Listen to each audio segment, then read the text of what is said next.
All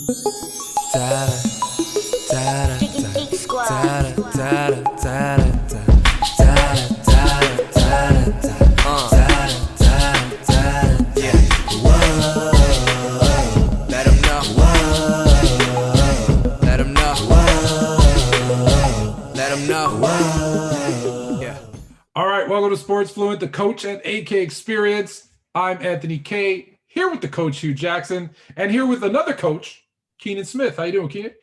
Good, I'm good. How you doing, man? I'm doing fantastic. I'm glad you guys could join us. And I want to start right off the bat. I want to do a TSU update because obviously I got two of the guys that are going to be leading the offensive charge on that team. Where are we in the season? Are we at recruiting stages yet? Are we still prepping? Like, where are we allowed to talk to? Where are we in the process? Well, honestly, Anthony, we're in both of those processes. We're in the prep process because we're finally getting together and putting the offense together, but we're also recruiting. So we're trying to finish up some loose ends as far as recruiting is concerned.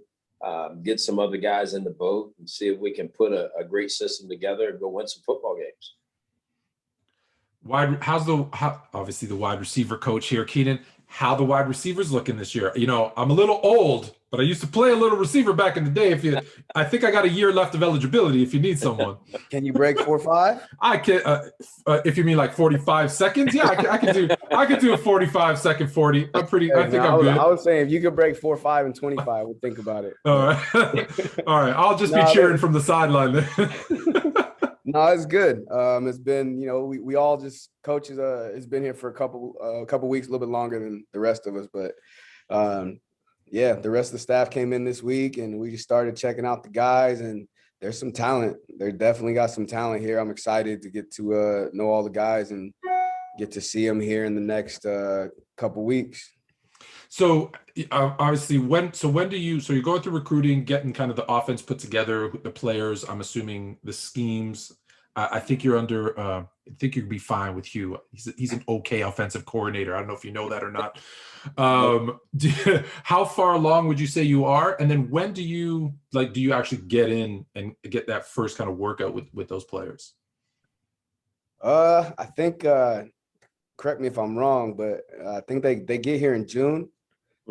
Beginning of June, and then we have them all through June, and then they're off in July, and then camp's back up end of July, beginning of August, and then it's go time for week 1.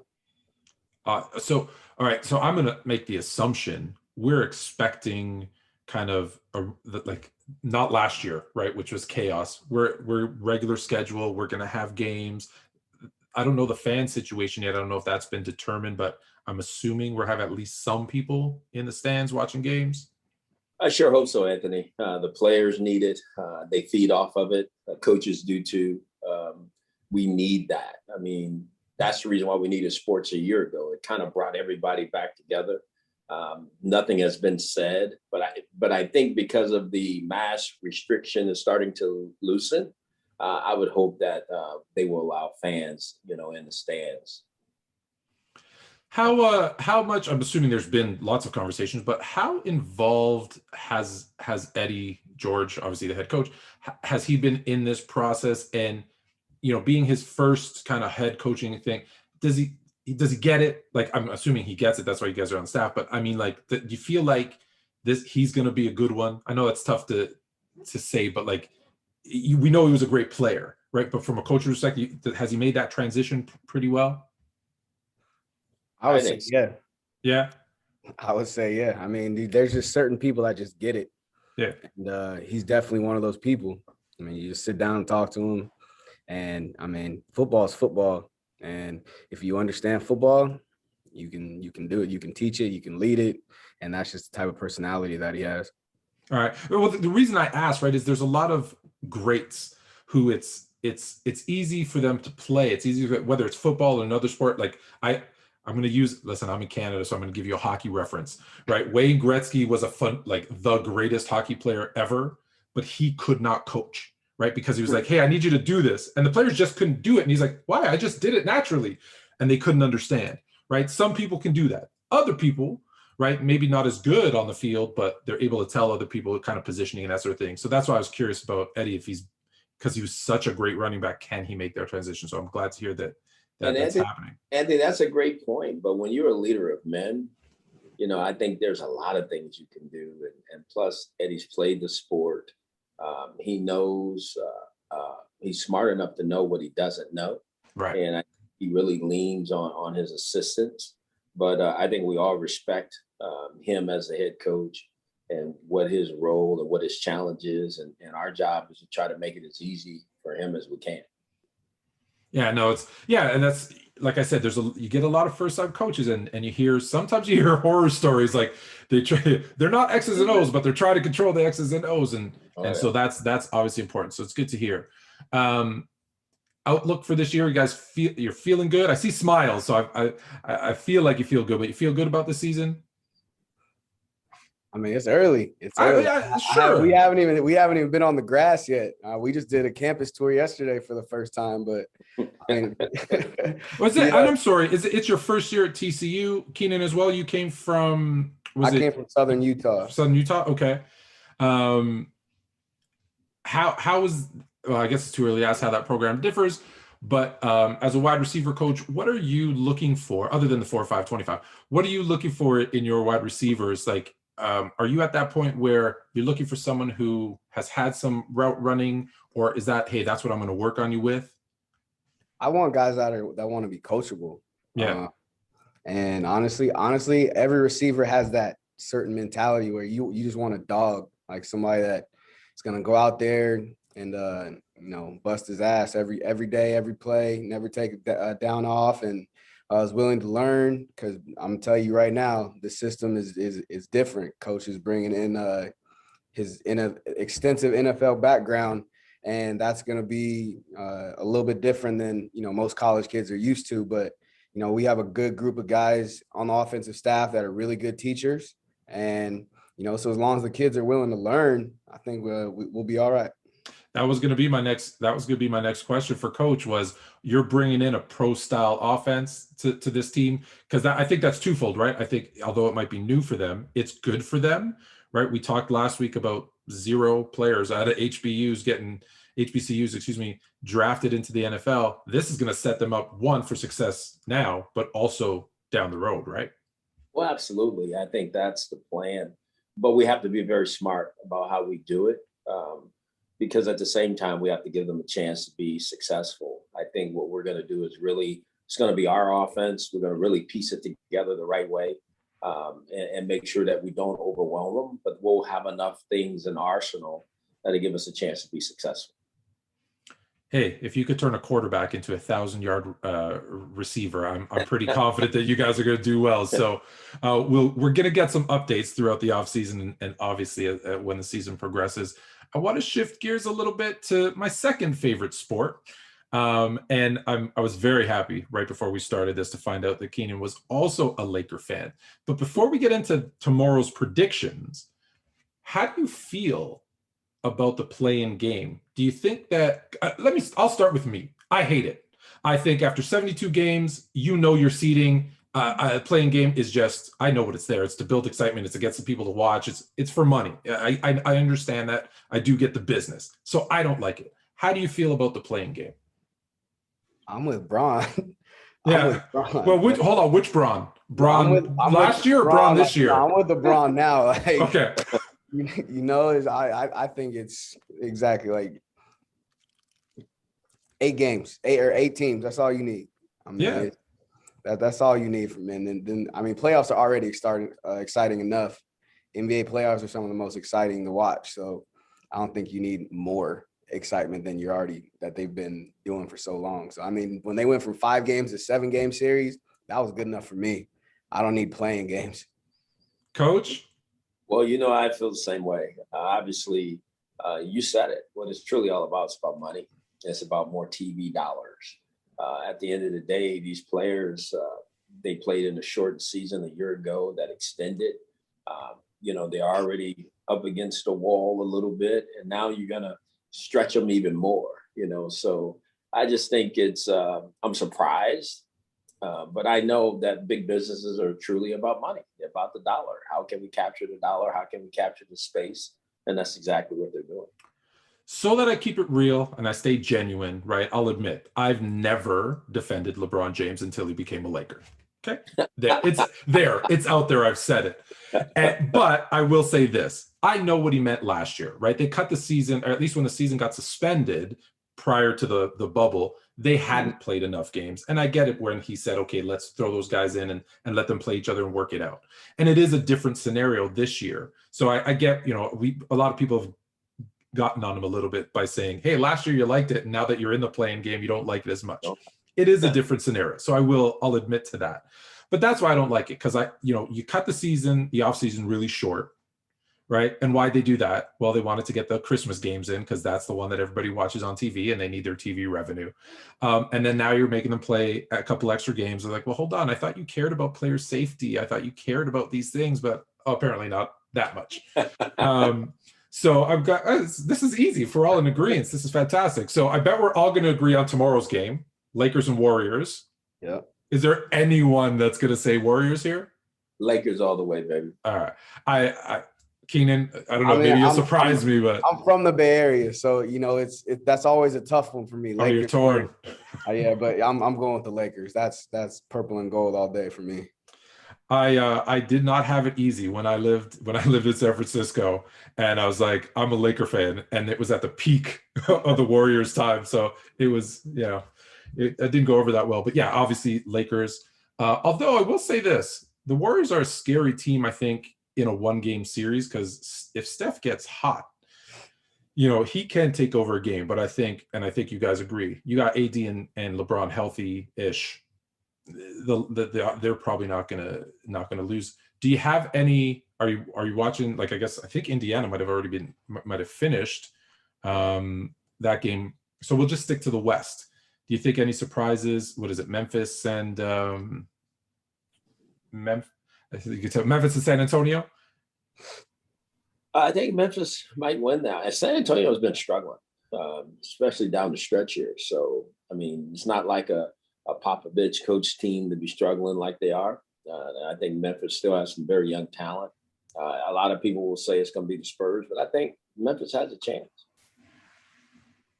I mean, it's hard for me to ever count out Popovich. Like, he just finds a way. I mean, if you listen to Tim Duncan's Hall of Fame speech the other night, it's, he finds a way to bring the best out in players. So it's hard to count them out, especially when it comes down to crunch time. But yeah, it's also hard to, doubt that young talent that Memphis has. So yeah, that'll be a good one to watch for sure. I've already made my picks, and I have basically everything just staying the same. The 7th seed stays the same. The 8th seed stays the same. Do either one of you think either of the 9 and 10 seed teams can win their game and then beat one of the 7 or 8 seeds and kind of sneak their way into the playoffs? I don't.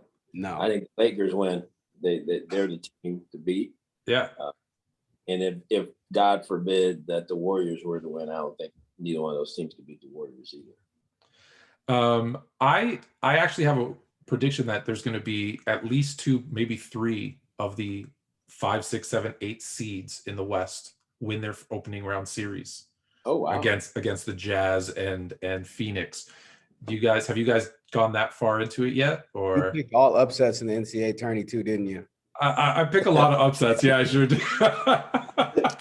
The upsets. No, you know what it is? I just think a healthy Laker team, right, is, listen, when they were healthy, they were the 2nd seed. I think they might be the most dangerous. And not, look, okay, I'm biased, but I also think they're the most dangerous 7th seed we've probably had in a very long time, if not ever. Because again, when healthy, they're the 1-2 seed in the West. So, and then I think the Warriors might be able to see. I don't have faith. Listen, I'll be honest. I'm not a big fan of Chris Paul. And so he doesn't get it done in the playoffs for me. I'm sorry. Wow. I'm not a Chris Paul guy. Look, top 15, I have him, but I've had a whole thing this week about where I rank Chris Paul, and I've come under a lot of heat. So I don't think he's there. I don't think Utah is ready. Yeah, those top teams in the West from a regular season record scare me. So do you disagree? Are you a Devin Booker fan? I do like Devin Booker. I like Devin Booker, but again, I'm old school. I want you to show me. And until you show me, I don't believe you. And right or wrong, that's how I feel, right? Like I've lived, you're going to notice this. I've lived in a lot of places. When I lived in Phoenix and Nash was running the Suns, I was like, yeah, they're great in the regular season, but they never got it done in the playoffs. And they never proved me wrong. They never got it done in the playoffs. So that's my take. You guys, it sounds like you disagree a little bit. Well, I think there are some good teams, and obviously the Jazz has really shown who they are.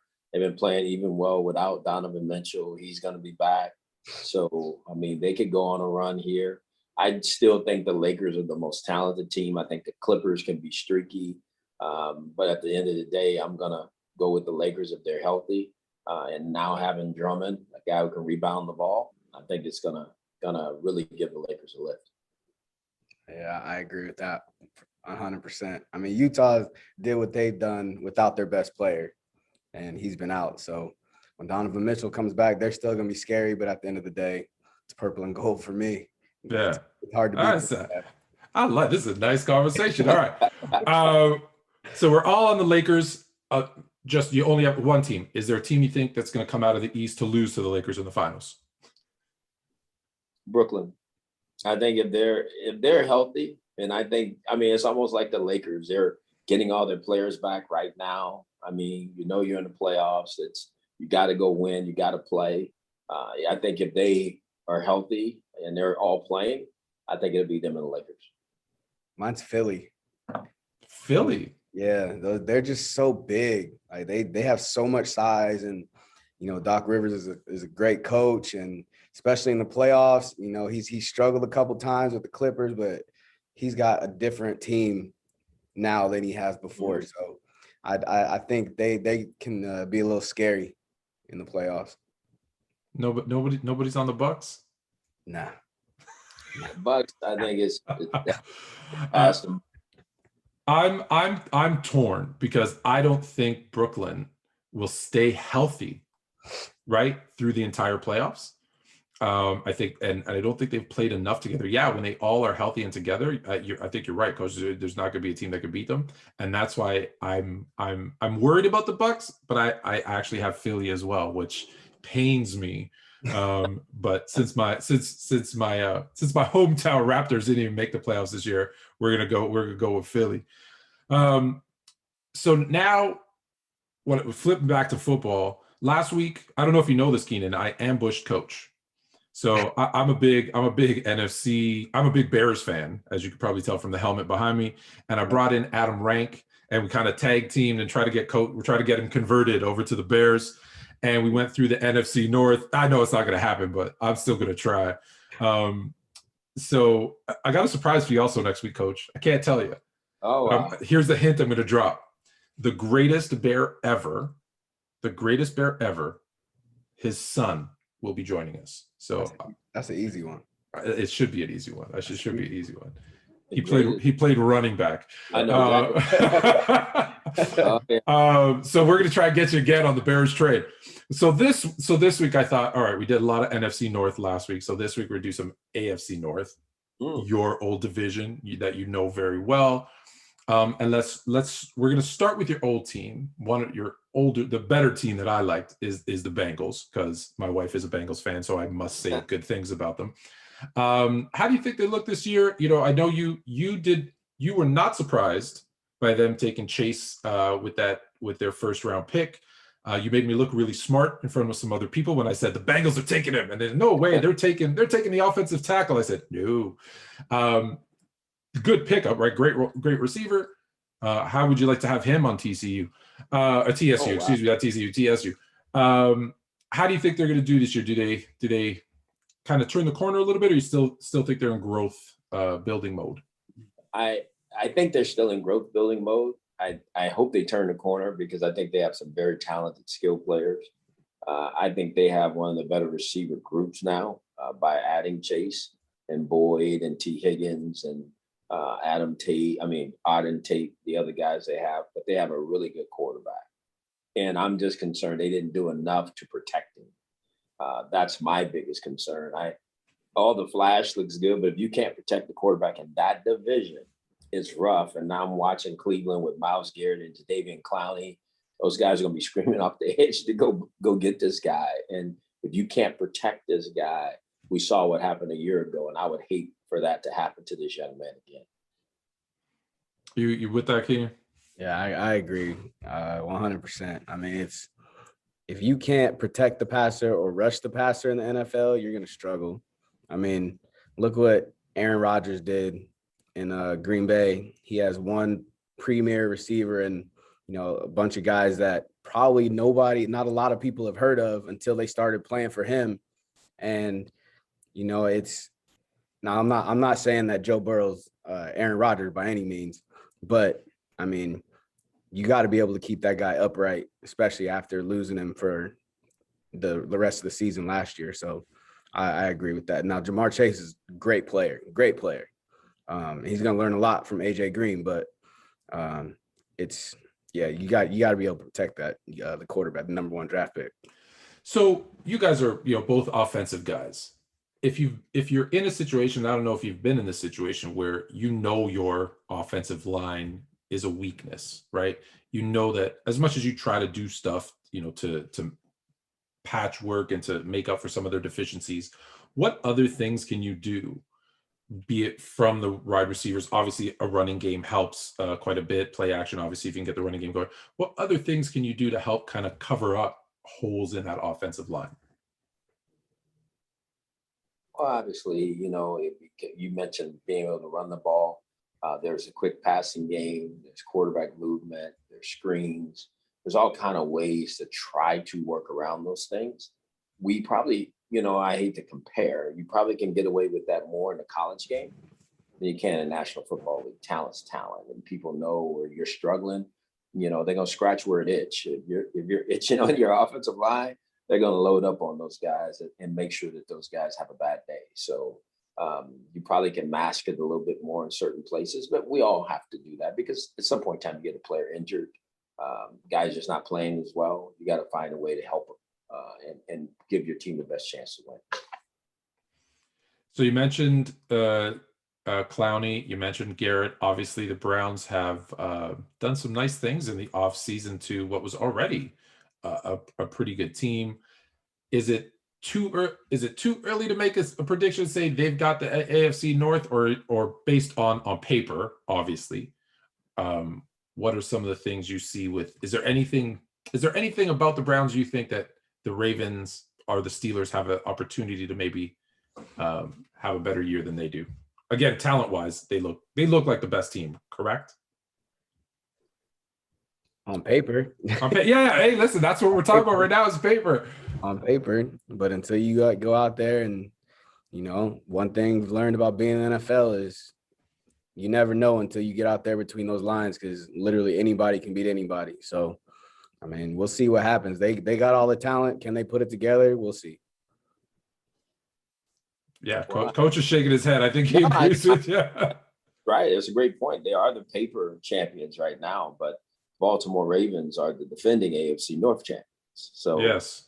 So they've thrown those guys. Do we know what the Browns can really be? I think everybody's anticipating that they will. They've added some real key pieces to their football team on defense. That's where they really spend a lot of their draft capital. In free agency, they spend a lot of their draft capital, getting the safety from the Rams, the corner from the Rams. I mean, they did some excellent things. Is it enough? Are they going to be able to come together and become a team fast enough to unseat Baltimore? I don't know that. Yeah. Because again, I know we're all talking on paper, but they have a two-headed backfield that's dangerous. They've got the wide receivers. They got the offense. Now they have the defense. Well, if you could run the ball, you could throw the ball, and you could defend, you're in pretty good shape. Yes. Now it looked like last year, and I'm not knocking Lamar Jackson at all. It looked like, in comparison to the year before, right? It wasn't that he had a bad season. It was in comparison to the year before, like he kind of went down. Do you think will be able to adjust the offense now? Because defense started to adjust a little bit, and now the offense has to adjust. Are you expecting kind of a similar year to last year, or do you think Lamar kind of takes that next step this year? You're the quarterback guru. I'm gonna let you on this one. No, he has to take the next step. Their offense have to take the next step. I thought it was very disappointing to watch them rank anywhere from 29 to lower in the passing game. At one time they were 31st.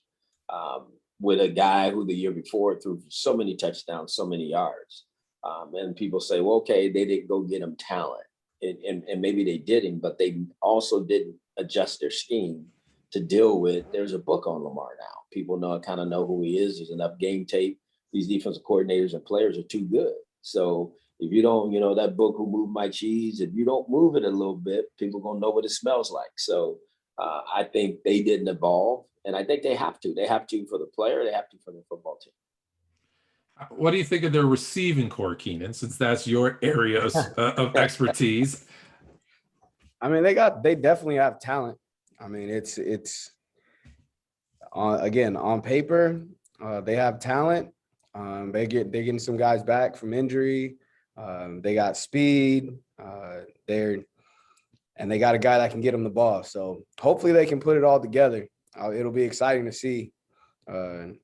Definitely exciting to see what they do with it, and hopefully they bounce back, because as long as that defense is roaring the way it's been going for the last, I don't know, like 10 years, I feel like it's as long as they got that defense going, the offense is always going to get some opportunities to make plays, because that defense can keep other teams off the field, and the more chances you give Lamar, the more chances he's going to get to make some plays.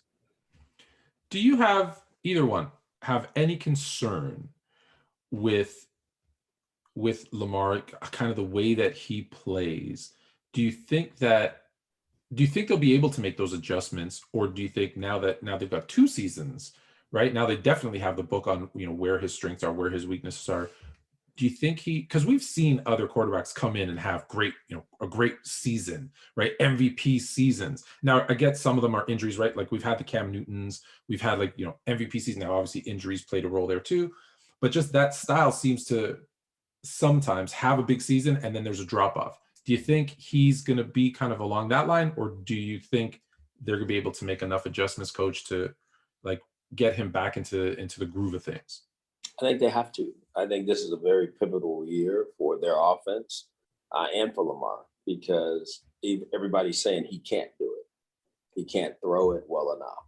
And I think he's eager to prove them wrong. But just like that was kind of leaking out during the year, the staff's got to help him prove people wrong, because there were times where, things in game plans were being questioned that was starting to come out of Baltimore. So, and that's the first, I coached there. That's normally not the way things go. So I'm a little surprised, but at the same time, that told me something that they need to make some adjustments to give this guy a chance to be good. And so I think they will.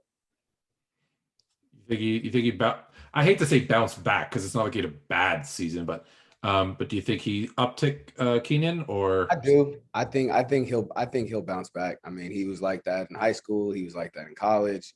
And I think a lot of it also had to do with COVID, like just not being around your guys as much as you normally would be in an off season. And, you don't, as a receiver, you like to build that rapport up with a quarterback, and he probably didn't get as much as he would want to. So, things are definitely not like that anymore.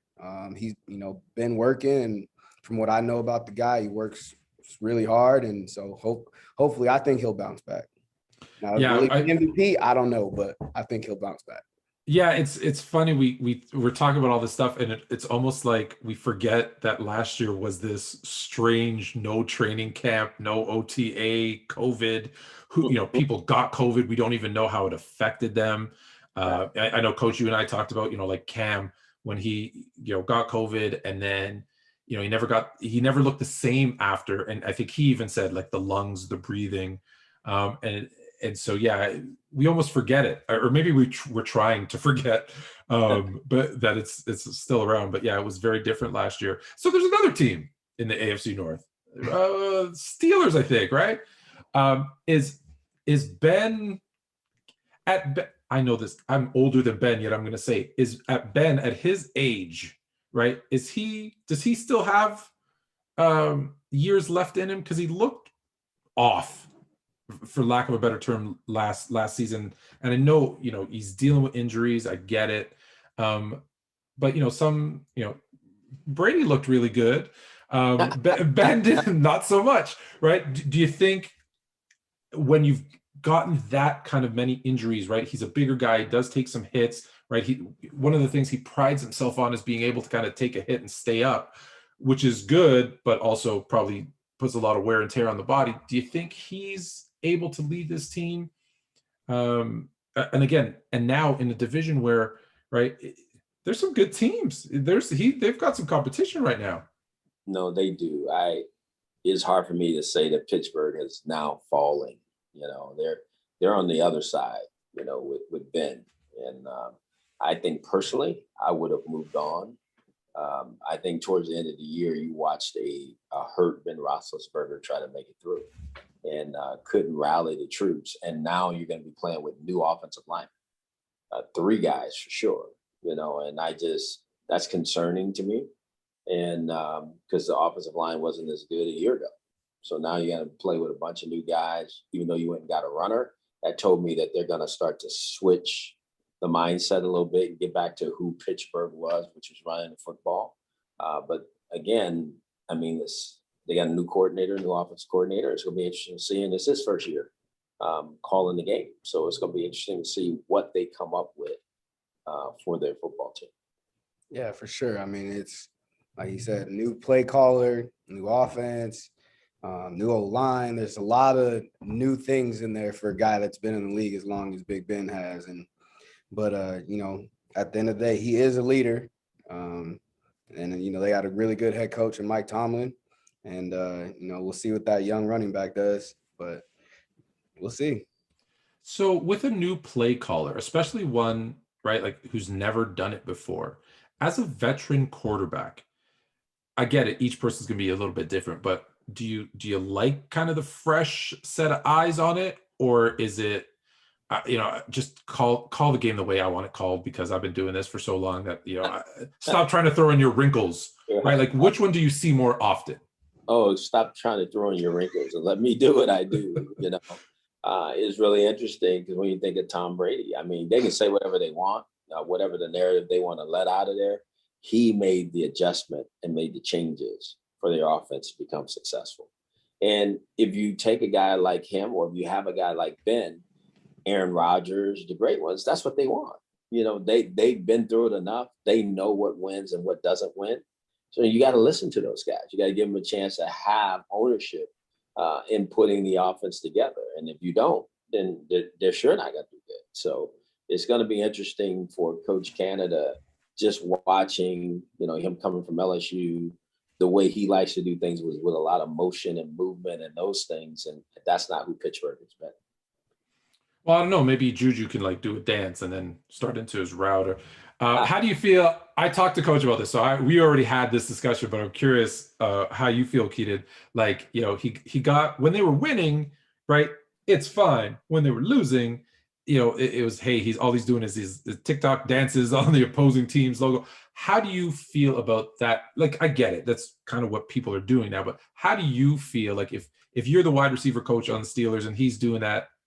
Do you care? Are you kind of saying, hey, tone it down a bit, let's focus on the game? As a receivers coach, you gotta understand those guys they're a different breed. So you gotta let them go be themselves. If you stop letting them be themselves, then that's when their game starts to fall off. And it wasn't like he wasn't making plays. He did make some mistakes, but that happens. He's still relatively young in the league. So he's going to be him. And the second he stops being him, that's when, it's not fun anymore. And you want those guys to have as much fun for as long as they can in the league.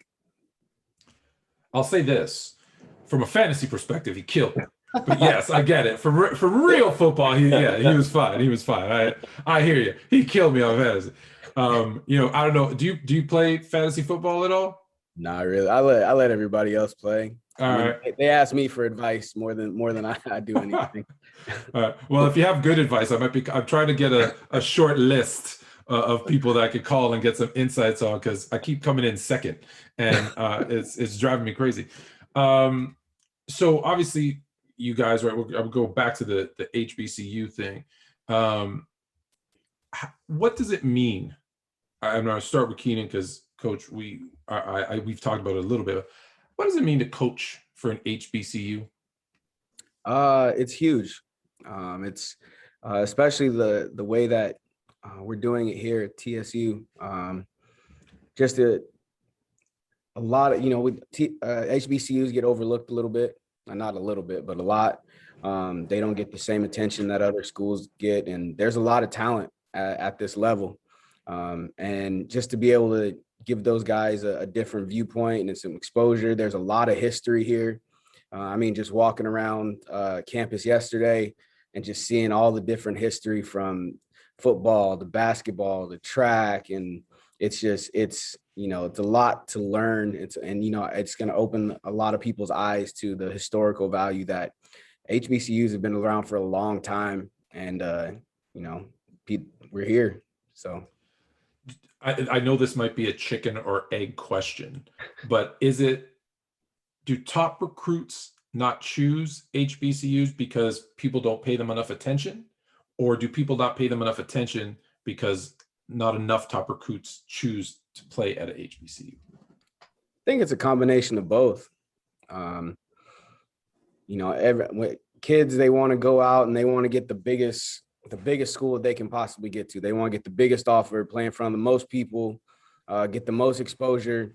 How many times can they get somebody to like a tweet on their phone or something? And you're going to get more of that, at like a Power 5 school than you will at HBCU. But there's definitely something to do with, when you see guys come in here and they're successful and they see other guys that were successful here, it just starts a trend. And hopefully we can keep this thing just steamrolling forward and continue to get HBCU some more love. Yeah, because it wasn't always the case. Last week we ran through a list of some of the greatest NFL players that played at HBCUs, and the list is phenomenal. Coach, I know that since now this has happened, you've been paying a little bit more attention to it. What's some of the added responsibility you feel now coaching for an HBCU? I think it's training the players and getting them to understand what it takes if you really have aspirations of playing in the National Football League. Number two, I think it's really responsibility of people like Deion Sanders, Eddie George, myself, Keenan, guys who've coached in the National Football League to really educate these particular players. And if we do need to reach out to recruit people to come see our guys, we got to do that. We owe them that. And I think it's going to change. I think what we saw this past year, look, they can make an excuse about why it's happened, but that's not the first time it's happened. But we need to make a bigger push for some of these athletes that are in the HBCU schools, because they are talented enough.